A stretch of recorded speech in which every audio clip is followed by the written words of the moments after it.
Friends, welcome back to my channel Earth Mom Dehradun. मैं हूं ज्योति और वेलकम है आप सभी का मेरे चैनल में नए जुड़े हैं तो चैनल को सब्सक्राइब ज़रूर करना, वीडियो पसंद आई तो लाइक ज़रूर करना एंड हाँ, वीडियो को कंप्लीट पूरा एंड तक ज़रूर देखना, क्योंकि आधी अधूरी वीडियो देख के आप लोग कमेंट करते हो और कमेंट अपने हिसाब से करते हो, लेकिन कमेंट करने के लिए सबसे पहले आपको पूरी वीडियो देखनी ज़रूरी है ताकि आप लोगों के अंदर कोई भी गलतफहमी ना हो। सो आप सबकी जानकारी के लिए बता देती हूँ कि मैं रिएक्शन वीडियोज़ बनाती हूँ।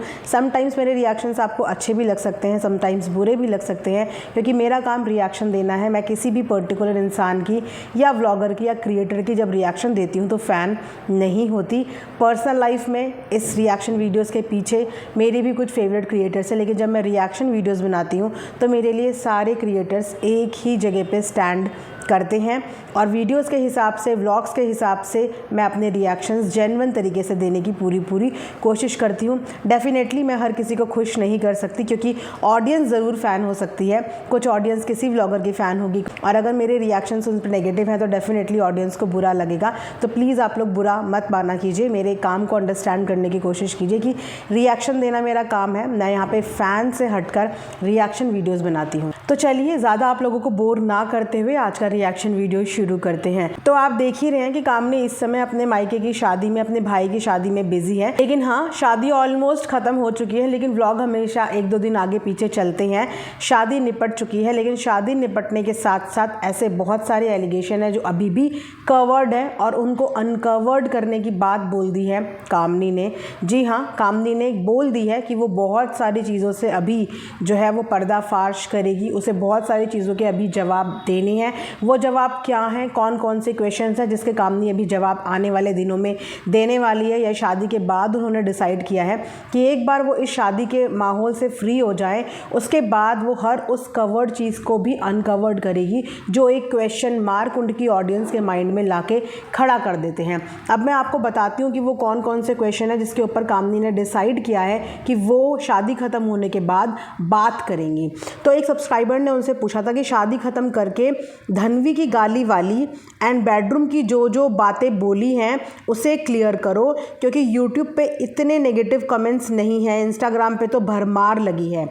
आपकी उसी बातों की वजह से दोनों पक्ष अपनी बात रखो। एंड एक चीज़ और, कुछ और भी बोलेंगे, शादी ख़त्म तो व्यूज़ लेने आ गई, उनको भी जवाब देना। और ये सारे कमेंट्स पता नहीं कैसे कैसे नेम वाली आईडी से आ रहे हैं, रियल आईडी लगती ही नहीं है।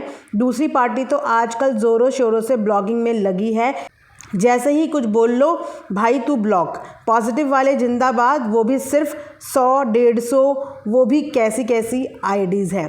तो इन सब्सक्राइबर ने बोला है कि सीधा सीधा सबसे पहले जो धनवी की गाली वाली बात है उसको क्लियर करो, उसके बाद जो बेडरूम वाली बात है वो अधूरी है, उस बात को क्लियर करो। कुछ लोग ये भी बोलेंगे कि शादी ख़त्म हो गई तो व्यूज़ लेने के लिए आ गई, लेकिन ऐसे कमेंट्स को इग्नोर करना, क्योंकि इन कमेंट्स की वजह से और इन स्टेटमेंट्स की वजह से भरमार लगी हुई है नेगेटिव कमेंट्स के इंस्टाग्राम पे। यूट्यूब पे फिर भी थोड़ी कम है, लेकिन इंस्टाग्राम पे इन स्टेटमेंट्स की वजह से बहुत ज़्यादा नेगेटिविटी की भरमार लगी हुई है।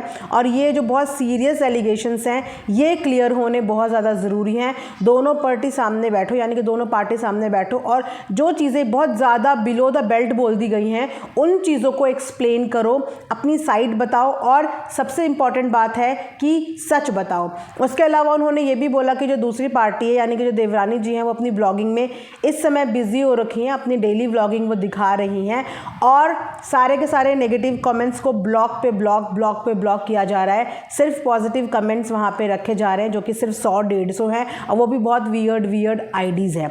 ये इस कमेंट में करने वाली जो मैडम है इन्होंने ये लिखा है, लेकिन सबसे अच्छी बात ये है कि इस कमेंट को इग्नोर नहीं किया है कामनी ने। इनफैक्ट इस कमेंट का बहुत अच्छा खासा लंबा चौड़ा जवाब दिया है। मैं यहाँ पे रेफरेंस के लिए एक स्क्रीनशॉट भी लगा दूंगी, जिसमें कामनी ने कहा है, हाँ जी करती हूँ, बस डर इसी बात का है कि जो लोग 10% एक्सपोज हुए हैं 100% ना हो जाएं, और लोग पागल हैं जो गाली वाली बात को लेकर बैठे हैं। उनके पास इतना दिमाग नहीं है कि कोई भी बात अधूरी या क्वेश्चन मार्क वाली क्यों थी। सच को झूठ और झूठ को सच बनाने की कोशिश में लोग अपना कारनामे पब्लिक के सामने रख दिए खैर मैं थोड़ा फ्री हो जाऊं। तो ये कामनी ने रिप्लाई किया है कि अभी तो जो लोग 10% एक्सपोज हुए हैं, ऐसा ना हो कि मैंने अगर सच बताना शुरू कर दिया या मैंने एक्सप्लेन करना शुरू कर दिया तो वो लोग 10% नहीं 100 के 100% जो है एक्सपोज हो जाएं। और जो लोग अभी भी गाली वाली बात को लेके बैठे हुए हैं उनको यही बोलूँगी कि हर बात में हर स्टेटमेंट अधूरी क्यों थी। जो 2 घंटे की वीडियो थी उसमें हर स्टेटमेंट अधूरी क्यों थी और हर स्टेटमेंट के बाद एक क्वेश्चन मार्क क्यों था। कोई भी बात, कोई भी स्टोरी जो सुनाई गई वो अधूरी क्यों थी, वो कंप्लीट क्यों नहीं थी। सच को झूठ और झूठ को सच बताने की कोशिश की गई है, लेकिन खुद ही अपने जाल में फंस गए। दूसरे के लिए झूठी झूठी कहानी बनाने की कोशिश करी, लेकिन इन द एंड अपने आप को ही एक्सपोज कर दिया, अपनी ही रियलिटी पब्लिक के आगे बता दी। तो ये कामनी ने इस बात का रिप्लाई किया है और साथ में उन्होंने लास्ट में एक बात ये भी बोली है कि खैर मैं थोड़ी फ्री हो जाऊं।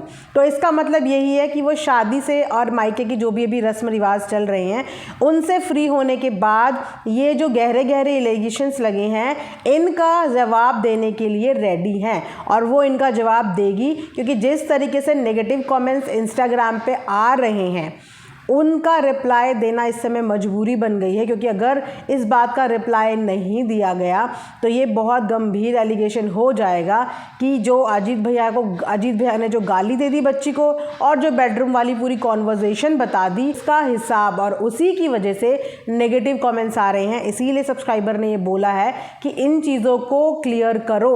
अगर ये चीज़ें क्लियर नहीं करोगे तो क्वेश्चन पे क्वेश्चन खड़े होते चले जाएंगे। अब अगर ये बोला जाए कि कंट्रोवर्सी ख़त्म करनी चाहिए, कंट्रोवर्सी बिल्कुल ख़त्म करनी चाहिए, लेकिन कंट्रोवर्सी के दौरान आपके ऊपर जो इल्ज़ाम लगे होते हैं उन इल्ज़ामों का जवाब भी तो कंट्रोवर्सी में आपको देना पड़ता है। अधूरे सवाल अगर उन्होंने भी छोड़ दिए तो वो हमेशा के लिए उनके माथे पे पड़ जाएंगे। जिस तरीके से कामनी ने जब 1 घंटे की वीडियो बनाई थी तो उसका जस्टिफिकेशन देने के लिए भी तो वीडियो बनी थी।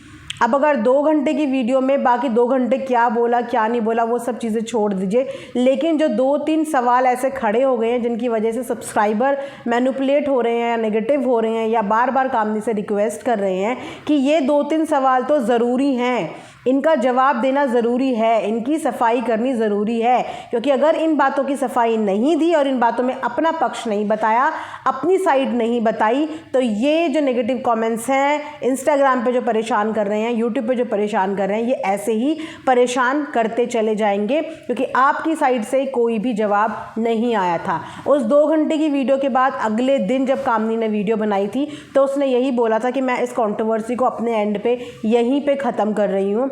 मैं चाहूँ तो बहुत सारी बातों का जवाब दे सकती हूँ, लेकिन मैं जवाब देना नहीं चाहती क्योंकि मुझे इस कंट्रोवर्सी को आगे बढ़ाना नहीं है। लेकिन आई थिंक उनको भी इस बात का आइडिया नहीं था कि जो चीज़ें बोल दी गई हैं वो चीज़ें किस तरीके से उनका पीछे पड़ जाएंगी या किस तरीके से उनको ट्रॉल पे ट्रॉल करती रहेंगी।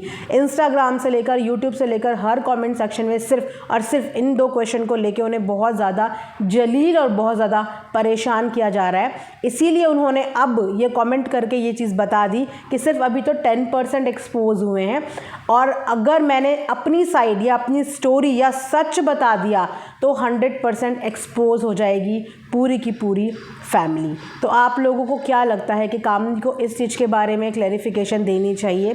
क्या आपको लगता है या फिर कामनी को चुप रह के इस कंट्रोवर्सी को यहीं पे ख़त्म कर देना चाहिए, या अपनी साइड की स्टोरी और अपने ऊपर जो ये गहरे गहरे मेन एलिगेशंस लगे हैं इनको क्लियर करना चाहिए? कमेंट सेक्शन में आप लोग इससे रिगार्डिंग ज़रूर बताना। उसी के साथ साथ अगर देवरानी जी के कमेंट सेक्शन की बात करें तो देवरानी जी के कमेंट सेक्शन में एक भी नेगेटिव कमेंट्स नहीं है, सब कुछ बहुत प्यारे हैं। क्योंकि अकॉर्डिंग टू द देवरानी जी उनको अब कोई नेगेटिव कमेंट्स नहीं आ रहे हैं, सिर्फ 1-2% नेगेटिव कमेंट्स आ रहे हैं। बाकी उनकी ऑडियंस बहुत पॉजिटिव है, उनको बहुत ज़्यादा प्यार कर रही है और उनको बहुत अच्छे कमेंट्स कर रही है।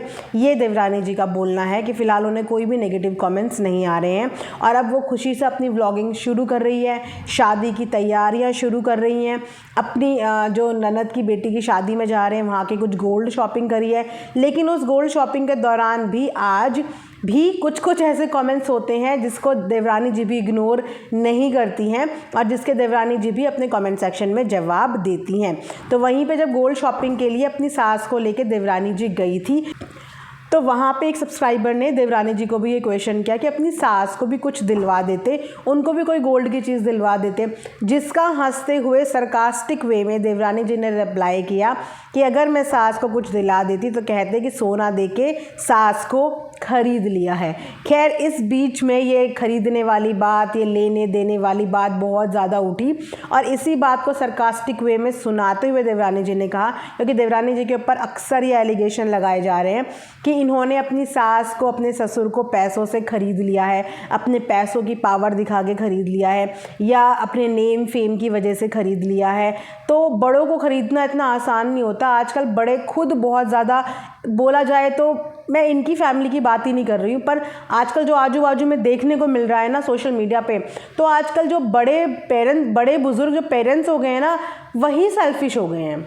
बच्चों को तो क्या ही बोलें, क्योंकि अगर बड़े ना चाहें तो कोई बच्चा अपने पेरेंट्स को पटा नहीं सकता। पेरेंट्स आजकल के खुद बायस्ड नज़र आ रहे हैं। अब वो अगर बायस्ड हैं तो उसमें बच्चों की गलती क्या बोले, सबसे पहले तो बड़ों की गलती होती है ना।